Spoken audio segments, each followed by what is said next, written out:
j'adore la chantilly. Allez.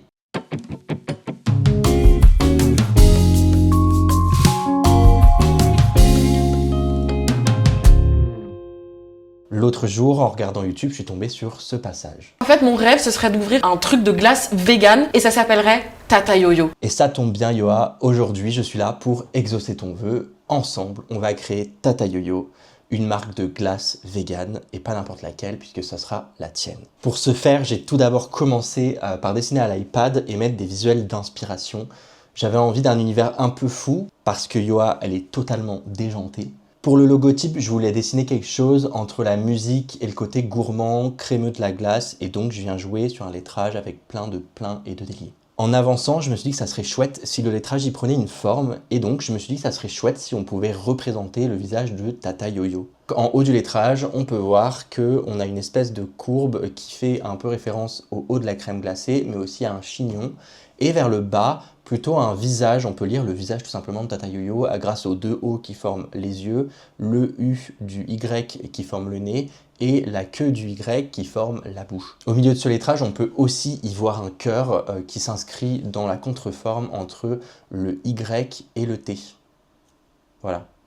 Ensuite, je suis tout simplement venu écrire vegan en bold et ice cream en sérif. D'ailleurs, en parlant de police, il faut que je vous les présente. La bold, c'est la Fric 03 et la sérif, c'est la Director. L'idée, c'est d'avoir un jeu de lecture entre les deux polices pour faire ressortir les mots les plus importants ou les jeux de mots. Par exemple, je cite « Tu attends quoi pour t'abonner? Cette vidéo, elle est superbe, elle mérite un like et un commentaire. » J'attends.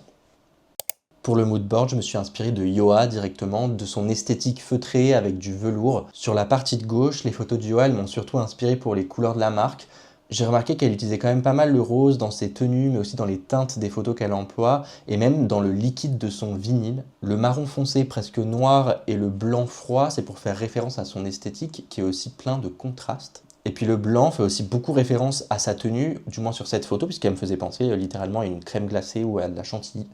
Et j'adore la chantilly. Allez, pour la partie droite du moodboard, là on est plus sur la personnalité de la marque, un peu décalée. Des photos de glace qui dégoulinent, qui sont écrasées au sol, des close-up, des consommateurs qui s'en mettent partout, avec beaucoup d'émotion. Ici, l'idée c'est de venir évoquer la gourmandise avec un côté un peu cracra, enfantin, limite un peu dérangeant, et je trouve que ça fonctionne bien. En tout cas, pour ma part, moi, ça me donne faim là. Bref, avec tout ça, on va pouvoir créer la marque, enfin.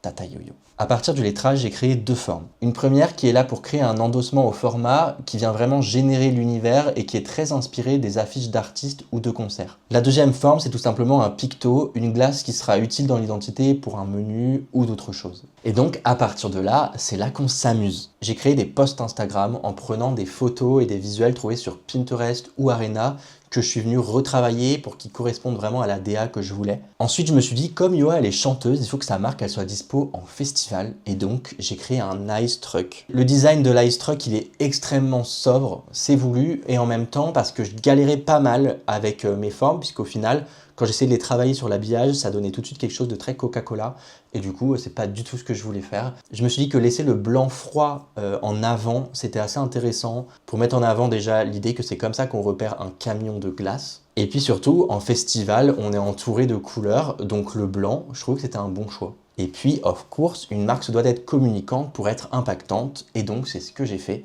Je suis allé piocher une petite phrase dans une des chansons de Yoa, et cette phrase, elle dit « Mais qu'est-ce que c'est bon d'être moi ?» Mais qu'est-ce que c'est bon d'être moi? Et cette phrase, quand on la pose avec un visuel de glace, bah honnêtement, on a une autre lecture de cette phrase-là, et je trouvais ça assez intéressant. Pour ce qui est du packaging du pot, j'ai fait sobre au possible. J'ai mis le rose en fond, avec le lettrage très musical et décoratif au-dessus, et puis sur le côté, on pourra lire le goût avec le fait que ça soit vegan.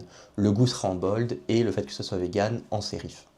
Voilà. Et puis enfin, j'ai fait un dernier visuel, un petit visuel, en pensant à un site web, et je me suis dit comment est-ce qu'on ferait et quelle accroche on mettrait pour présenter tous les goûts de glace. Et encore une fois, je suis allé chercher une autre phrase des chansons de Yoa, et celle-ci, elle dit « Mes copines sont des superstars ». Et quand je viens ajouter « Quel goût est votre préféré ?», tout de suite, on a une autre lecture de cette phrase-là. En fait, c'est tout ça ce que j'aimerais créer avec Tata Yo-Yo, et je trouve que ça fonctionne plutôt bien. Voilà, c'est tout. J'ai juste posé les bases de Tata Yo-Yo. Yao, si tu regardes cette vidéo, n'hésite pas à m'appeler, j'attends ton appel. Sinon, j'espère que toi, tu as aimé cette vidéo. On se retrouve très vite pour une prochaine. Il faut que je me pose bientôt sur la marque de Bilal, donc n'hésite pas à rester à l'affût sur ma chaîne. Et puis dans tous les cas, on se retrouve très vite pour une autre vidéo. À bientôt!